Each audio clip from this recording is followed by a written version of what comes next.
Okay, that didn't work. It's kind of expecting. So let's stop the screen. Okay, welcome everyone, both live viewers, if any, and of course offline viewers. I know this was a short notice live stream, but yeah, I was getting anxious to show you some of the books. So yeah, decided to show some of them today. And hopefully, I was hoping for some company. Hello there! Glad to have some company because today I wanted to do something different. I'm going to give you the chance to... I'm not going to show every book we've got because I'm planning on doing that tomorrow. So I'm going to let you choose by brand what you want to see, except for the first thing here that I'm going to show, and I'll probably just figure out what it is by what you're seeing on the screen. That's the only thing I'm not allowing to choose, but then I'll allow you to choose one book from every brand that I will nominate, and I will ask you if you want something new or older, and if I have both categories, I'll show what you choose. Let's see if I have. So let's start with the first novelty, and of course what you see here is the prequel. We've been talking a lot about the importance of reading these three books in this order: City of Bane, Batman Part 1, City of Bane, Batman Part 2, and then the first run by James Tynion IV that picks up on that story, Their Dark Designs. And all of this, when you read the Dark Designs, well, Batman is in a bad place, Gotham is in a bad place, and everything leads to this. So Joker has destroyed Batman, let's call it, and he's taking over everything. Now he's going to destroy Gotham City, take over the whole place, and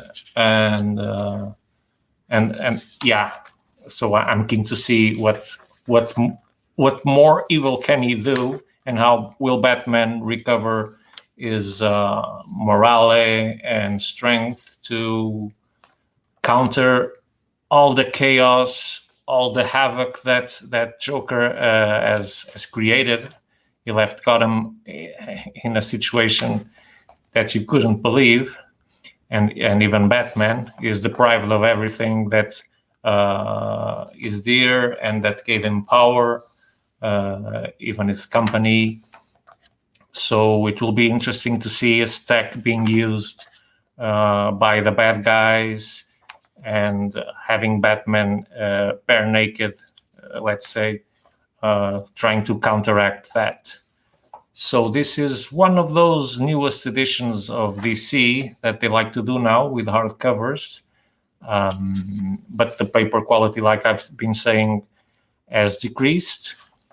It's still fairly good, but not more than that. And as you can see, the artwork is as great as in the other books. We wouldn't expect anything different from that. Very vivid panels. Quite interesting. We've got here the new villain that's been causing a lot of fuss. It's got an epilogue. Okay, so let's see the hardcover behind it, behind the sleeves. So it unfolds to this. We've got half Batman, half Joker, and all the bad guys there, and the good guys too. So they're very interesting books. When you look at them, they really look nice. They're being hardcovers and all. It's just a shame that the paper doesn't accompany the quality of the editions. But still, okay, out of focus. But still, it's okay.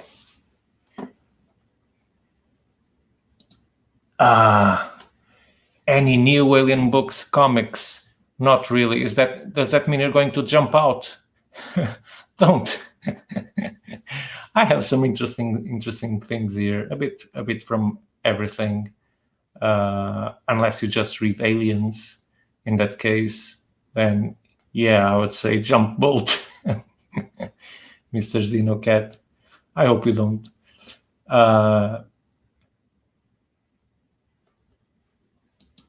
Yeah. They're probably not in stock. Probably you're talking about the ones I showed in the previous video, Mr. Xenocat. Yeah, I've got some. Yeah, those are the ones we have in stock, but we haven't stocked more than that. But we intend to. Soon there will be more Predator and Aliens because we like them too. Yeah. So you're the only guy here. So I'm going to ask you. I'm going to give you a bunch of choices. So you've got DC, you've got Marvel, you've got Boom Studios, Image Comics, Hill House Comics, which is kind of a imprint from DC, then some other brands and some manga. And I would like you very much to choose one of the categories.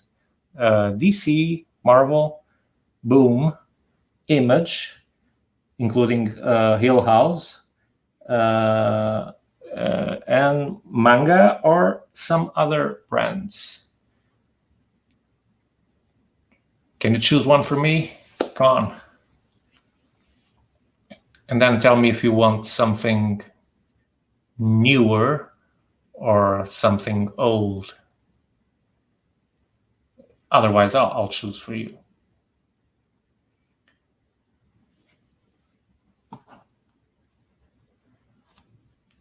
Okay, I know this has got some delay. Let me see. I'll wait. If you don't say anything, I'm gonna pick. Okay, I'll pick Marvel. DC or Marvel? Okay, let's start with well, we've already saw DC, so Marvel. I only got one book, so that's the only thing that I only got one book, and it's Empire. So we already have Road to Empire, which prepares you for this book, for this crossover. It talks about the races, the alien races that are involved in this conflict. The Krolls and the Skree.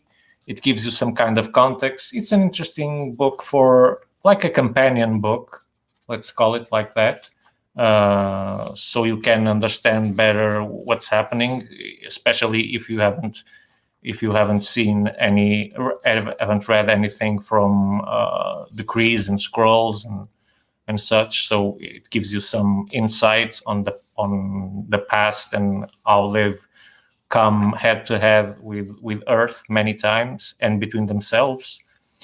And yeah, this is a brand new book because it was collected just now. It's been getting out as single issues. These are now collected in a single volume. Yeah, so I'm also keen on looking at this crossover. Of course, in the book there's some remarks. This is a crossover event done like it should be, and etc. etc. Yeah, but yeah, we can always get reviews like that, right? I haven't seen much positive reaction and that much of a alien book with the Superman. Really? There's one? I thought it was with Batman. Gotta check that out, Mr. Xenocat. Probably, if it was from Superman, it shouldn't be Marvel. It should be DC, right? Or because of the alien, it was Marvel, and they were able to get Superman on board. Maybe, I don't know. Yeah, but this book looks good. Let us see who's illustrating it. So the story is by Al Ewing, who's been getting some relevant position in Marvel, and then Slott also, which is not always successful in what he does. And then we've got Valerio Schitti and Marte Grazia doing the drawings, I think. I don't know if they're one of the new guys, the new drawers, because you might have known that Marvel, because that's me saying, because of having so many big names wanting to go independent and try some stuff of their own instead of rushing pages to the month. They're evading, so they're bringing in some new talent. They announced it with a lot of fare, some new names. Yeah, I believe I have it on. I might have it on my store. It's about 6,000.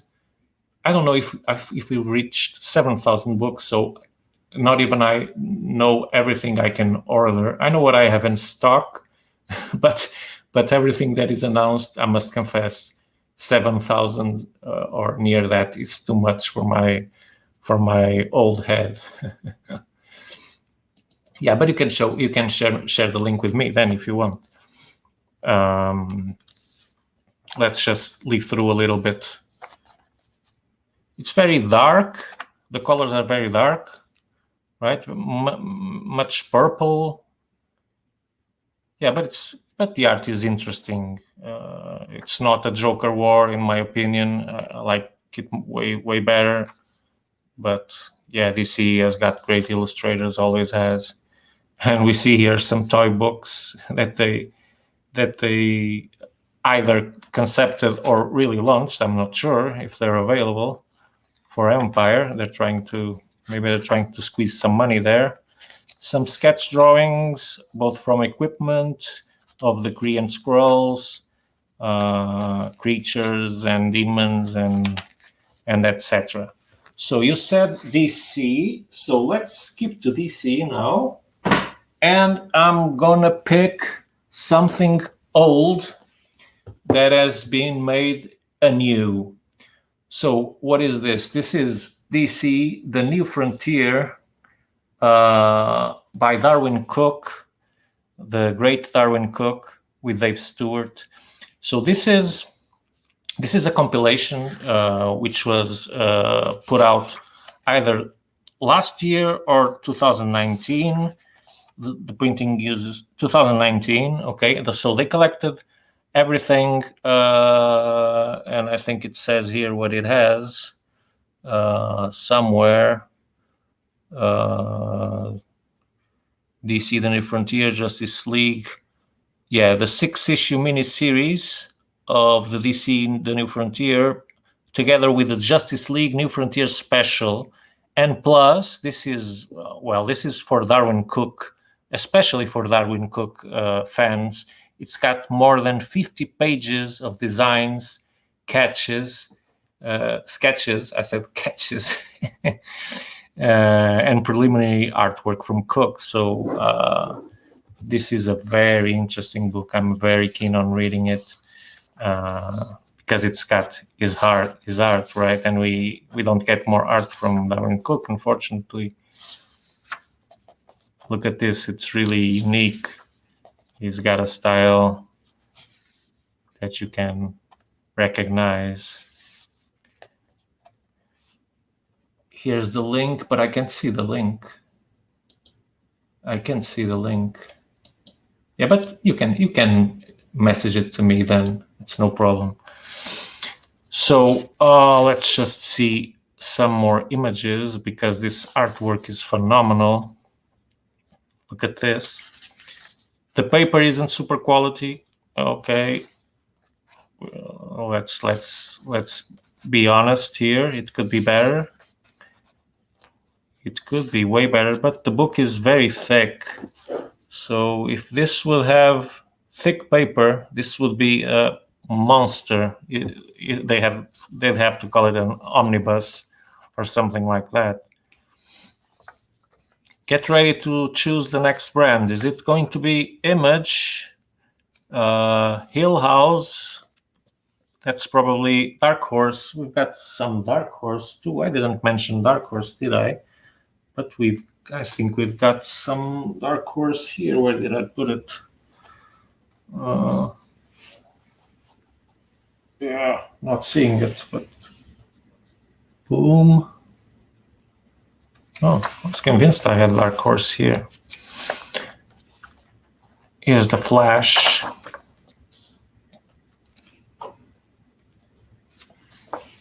Let's just stroll a little bit. So this is really it's an homage to Darwin Cook and to its legacy in the superhero world, which is was kind of short. Wish it had been bigger. Look at the colors. I think this was recolored. I'm not too sure, 100% sure of this, but no, it's Crisis on Infinite Earths. This one, I think it's original colors. So that takes us to, since I mentioned it, and I'm going to cheat, I'm going to show 2 books from DC. Look at this. All the superheroes band together. Great, great. Yeah, since I talked about it, might as well show it. So this is the first reboot ever done in comics, in the big ones, at least, right? Yeah, you wanted Dark Horse, right? I think I messed up because I'm not seeing any Dark Horse. The books are spread around me, but I think I don't have any Dark Horse. But I would say Hill House Comics is the thematics are more Dark Horse like. Yeah, so I'll probably show it next.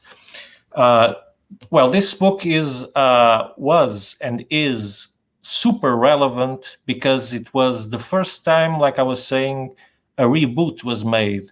So at the time, and if you read the introductory notes, which is very interesting to read, by Marv Wolfman, who had this crazy idea of rebooting the whole DC universe back in the 80s, in 85.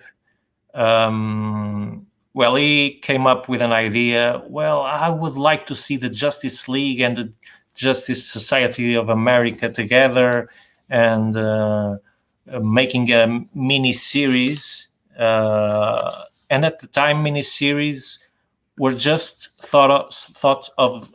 They're not going to sell, because if the comic doesn't say 100 or above, people tend to think that, okay, this hasn't been out for much time, so probably it sucks. Whilst if they see a 450, Superman 450, well, that tells you immediately that it is something successful. So he had this idea and joined together with George Perez, which is still a big name at DC. I don't know for how much long. And they actually did the book, but they waited 4 years to launch it so that it would coincide with DC's anniversary. And they waited for it. So this is kind of a landmark in modern comics because they wanted to for the first time, a brand intended to simplify their universe so they could attract new readers and not only have the continuing old readers that were following things. So they wanted to make it simple. And so they created this idea of multiverses clashing, and at the end, simplifying with lots of deaths in the middle, rebirths, and whatever. So this is a classic that you can't get around. If I can see the link, no, I can't. I don't know why. You can send me via email. It's okay, and I can search also in it's my own store, so I know how to search effectively by using wildcards and etc. I think not everyone knows, but you can search using asterisks. That really increases the ability to search. If you don't type it exactly, it's not that the search engine looks for things to be exactly like, but it helps using the asterisks. And of course, the ISBN is the best way to search. So this looks a bit outdated in the artwork, and that's because it is. It's the 1980s. But it's something that, yeah, here's the sketch gallery. This was the one that was recolored and that I was talking about. And it was released on paperback because it's a very expensive book and difficult to find. They wanted to make it available for everyone, right? To experience it, since it was getting too rare. Even the hardcovers were hard to find. There are oversized editions, etc. And this is an economic edition. The cover price is €33.50. But of course, we won't sell it at this price. We always have a discount, as you know. So, Mr. Xenocat, if you allow me, I'm going to skip to Hill House, because this is the thing that might get closer to your taste on Dark Horse, which does have a lot of horror books. So Hill House also specializes in horror books. This is an imprint from DC, run by Joe Hill. And let's see the cover. The cover is beautiful.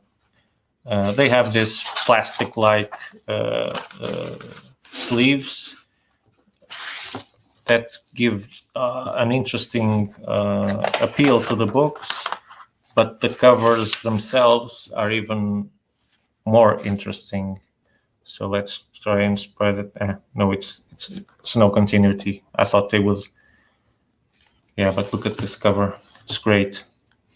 So the Dollhouse Family, let's see if it has a summary, because most of these books, I haven't read them, because most of them are very recent.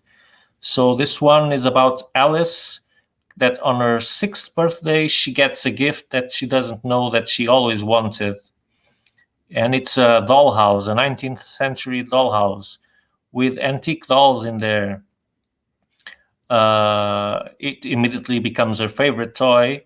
But she learns that she can magically enter the house to visit a new group of friends, straight out from a heartwarming children's novel. But in the real world, her family life, it's much darker, and deep within the doll's house, twisting holes, the Black Room waits with an offer to Alice. And she says, the room says that it can fix all things, all that is wrong in her life. She just has to say it. I imagine that the consequences of that aren't going to be good. Yeah, but look at this artwork. I really dig it. I don't know if you guys are going to like it as much as I, but look at this. It's got a classic touch, but modern at the same time. Sketchy but colorful. Yeah, so this was released this year, collected this year. Last year, sorry. I keep forgetting that we're already in 2021, and this is a 2020 release. But it was late 2020, I think. Really liking what I'm seeing. This classic look. Look at this scary fellow. It's got cursing in it. Be warned. I just saw it. Don't know if you had the time to read it, but Yeah.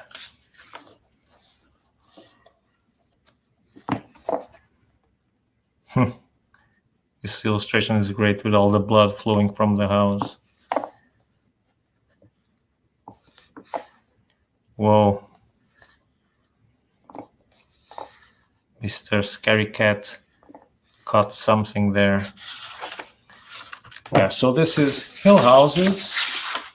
It looks interesting, I know. And I won't show the other one, but the other one is supposed to also look good and be good. I like Joe Hill. I think he somehow inherited the talent of his father. It seems to be genetic because he really knows how to tell a horror story. This is cover price 28 euros, so it will be less than that. Yeah, that's the Dollhouse Family. Now, I'm going to show something that is an absolute novelty for the shop, which is Valiant. Yeah, we didn't have Valiant titles in stock. Now we do, and we started with Bloodshot, the definitive edition, and it says it's the graphic novel that inspired the movie. Well, the movie probably sucks, like almost every movie they make out of comics, unfortunately. That's my opinion. So Bloodshot is an unkillable fighting machine with a history so secret that he doesn't not even him knows what it is. But then a rogue agent leaks the secrets of his forgotten past, and he declares a one-man war on $1 billion defense contractor that wouldn't let him stay dead. Okay, so this is it. And the film was made by Sony Pictures. Okay, so this includes Bloodshot 0 from issue 0 to 13 by Dwayne Swazinski and Matt Kint. So if it's got Matt Kint on the name, if you know me by now, then I'm interested. Because Matt Kint knows how to tell a story. That guy is awesome. I love his writing. So let's just take a look at the art.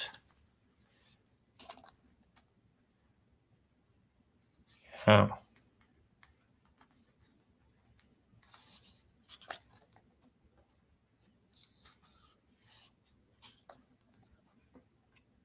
It's more sci-fi. Well, this page looks differently rendered than the rest. Different finish. So it's Bloodshot, so it's got lots of blood. They don't lie about it. The original screenplay. No, I haven't. I intend to, but I haven't. Hope you liked it. Is it any good? It's the original. It's the script to the first movie, right? At least I think it is. But if you've read it by now, you can tell me if I'm wrong or not.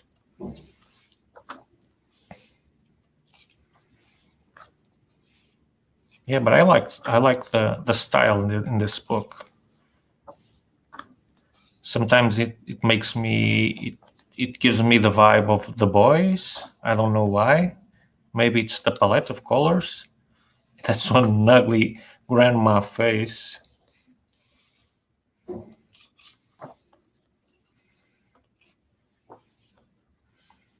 And yeah, this is Bloodshot. As you can see, it's relatively thick book.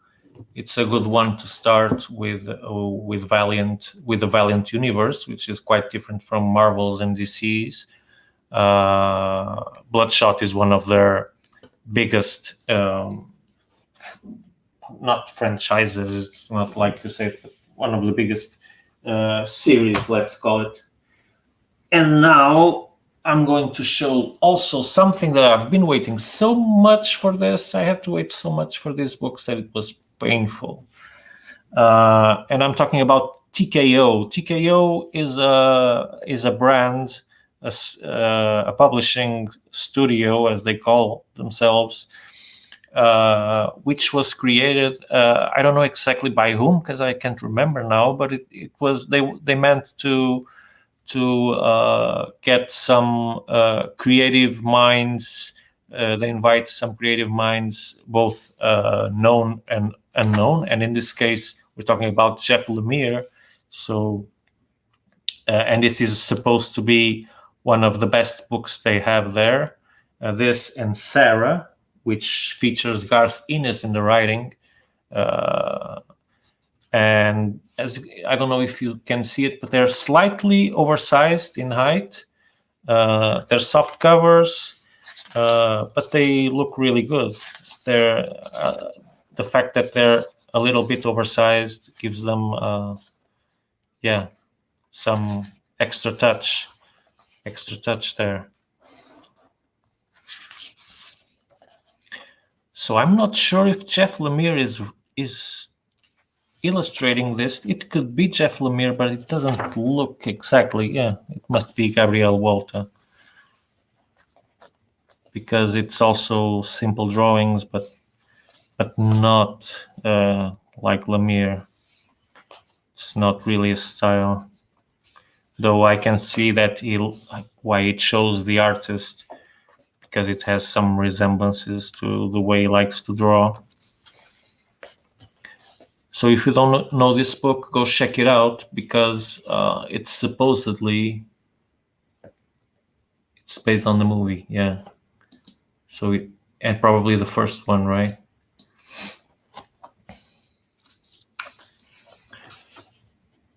So I like these TKO editions. I wasn't expecting them to be this big. They're larger than a normal trade paperback, and I love it. The paper is a little bit sandy, as you can see, so the colors don't actually shine as they could with some better paper, but okay, they're not very expensive. As you can see, the cover price is $21.25 for a book like this. It's considerably cheap. So I guess it's okay. So now I will jump to Boom. And we have here another 2020, if I'm not mistaken. Yeah. And guess what? Matt Kint. Is that why we chose it?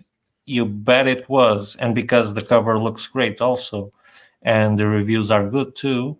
And because it explores, it has a theme a little bit different from what we have. So this is more like magic and monsters. And this young man, Ansel, is an outsider who is haunted by visions of well-pressed suits and modern technology. And when it comes time for him to declare his quest, Ansel decides to seek out the mysterious folk lords, hoping they can explain the visions that he's having. But looking for the folk lords is forbidden and punishable by death. So how much is he willing to risk to find out about the world he has never truly belonged in? So it's about Matt Kint, about writing about someone that feels out of place. So you can see it as a metaphor to racism or things like that, because someone will, no doubt. And as you can see from the illustrations, it's a very cartoonish, but very vivid, very colorful vibe. I expect it to be a light read, but being Matt Kint on the writing, I don't expect it to be silly or too lightheaded. I expect it to be targeted for younger audiences, but interesting for older readers like myself. I wouldn't get betrayed by the looks of the book. It's probably more mature than it looks like, and I really like the artwork. So it's a story of magic, sword and sorcery. There's no swords, but sorcery it seems to have. Yeah, I like it. I do like it. Look at this character. What is this? Yeah, this looks good. I'm enjoying it, and the paper is good. Unlike some of the books we've seen here, this is actually good, very good paper. Yeah. So Folklords, Matt Kent, Matt Smith, Chris O'Halloran, I think on the colors maybe. Yeah, that's another novelty. It's priced 19 euros, cover price. And now, if you still got the patience to hear me, let's go image. Let's go image, and let's get something quite new. This is 2020, I think. This small 2019, the first printing. Okay, so it isn't old. It's modern enough. So this Farmhand is a story by Rob Gilroy that you might know from famous series Chew, a big success. So this is one of his newest creations. This is volume 1, Reap What Was Sown, and it's about a guy that you can see here that has a very special farm. He has a farm where instead of growing vegetables and fruit, he grows organs.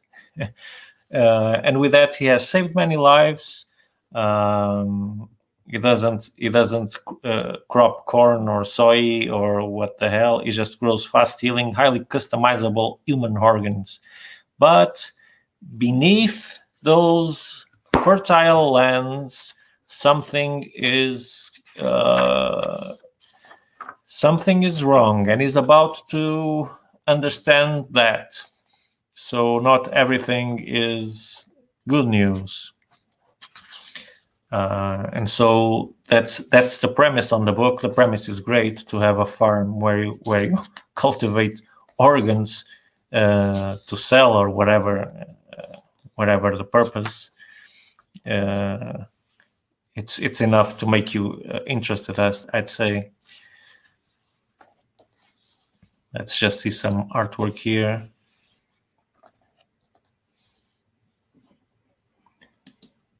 Bye-bye, Mr. Xenocat. 1 a.m., really? Whoa. Bye, thank you for coming. Yeah,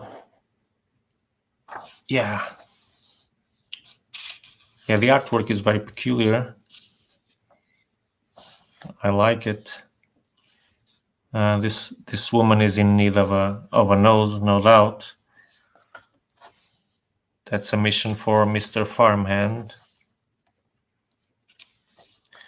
So I can still tell you much about these books because they're very new to the shop, and they're new to me also. So there will be reviews in time. Don't know when, because I've got so many books to read that I don't know where I'll find time to both read and review them. But I've managed since until now, so guess I'll manage it. Yeah, and this is Farmhand Image Comics. And now finally I'm going to switch to Dark Horse. Sorry, Mr. Xenocat, I really did have some Dark Horse books here. I knew it, I just wasn't seeing them.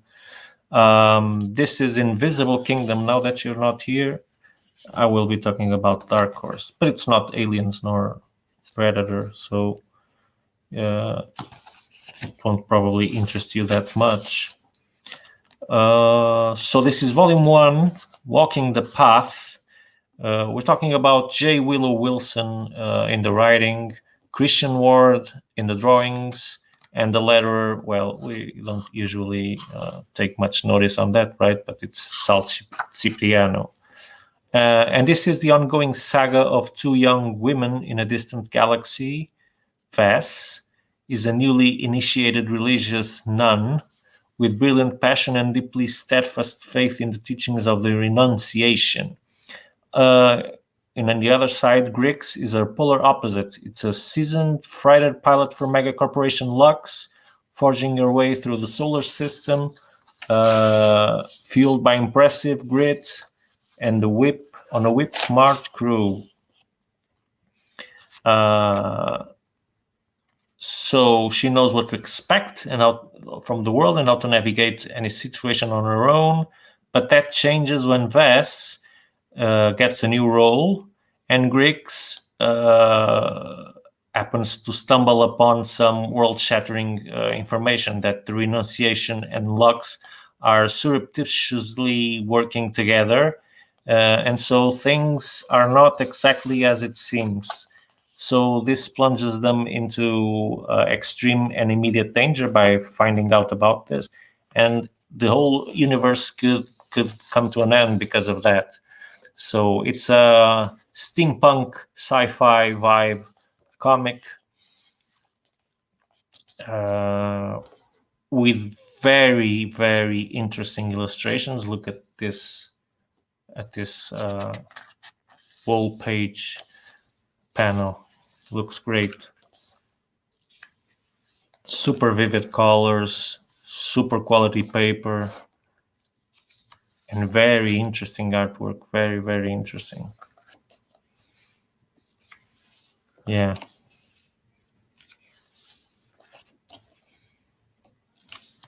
The Invisible Kingdom.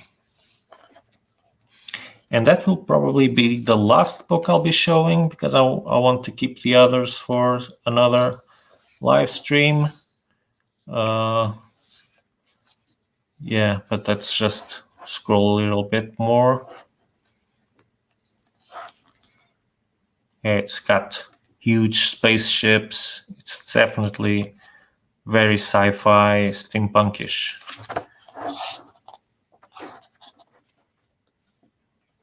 Yeah, Dark Horse really knows how to do their books. This is a trade paperback, but man, it's got shiny. Can you see the girl? She shines. You probably can't see. Okay, now you can. And Invisible Kingdom also shines. And even the cover, though it's a soft cover, it's a really sturdy soft cover, and the paper quality is incredible. Just top notch. Dark Horse never disappoints. That's it. And I'm going to finish this with an appetizer for the next video. And it's this that you can see here. You can hardly read what says there, but yeah, this is Wonder Woman Dead Earth by Daniel Warren Johnson with Mike Spicer. So it's something that came out very recently in an oversized. Let's compare it with this normal trade paperback. As you can see, it's taller and much wider. It's very, very wide. So if you're interested to check out the contents and the art of this, I can tell you a bit about the story that says here. So Wonder Woman's mission was to save man's world from itself, and she failed. And when Diana awakens from a centuries-long sleep, she discovers that Earth has been reduced to a nuclear wasteland. Everything rampant, as you can see here in the story.